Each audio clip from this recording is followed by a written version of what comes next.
नमस्कार, मी सोनू शेख, मानव उत्थान मंच. आत्ता वाजलेत सकाळचे 10 आणि आज आहे तारीख 9 एप्रिल.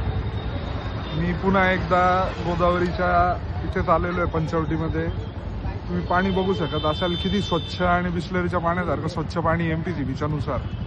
आणि MPCB म्हणते हे पाणी आपण पिऊ शकतो. तर किती छान असे झाडं पानवेली उगले आहेत. मागे कपडे धुवायचा कार्यक्रम चालू आहे.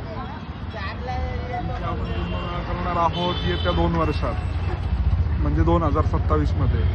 तर जी आमची PIL होती 176/2012, त्याच्यावर आता उद्या संध्याकाळी 6 वाजता म्हणजे 10 तारखेला संध्याकाळी 6 वाजता हुतात्मा स्मारक नाशिक CBS येथे आम्ही सगळे जमणार आहोत. तर तुम्ही पण यायचे आणि पुढच्या 2 वर्षांसाठी स्ट्रिक्ट प्लॅन आपण उद्या बनवणार आहोत. तर त्याच्यातून तुमचे सजेशन्स पण आम्हाला मिळतील आणि आपण प्रशासनाला पण ते सजेशन्स देऊ शकू आणि हे बिस्लरीचं पाणी अजून शुद्ध करता येईल आपल्याला.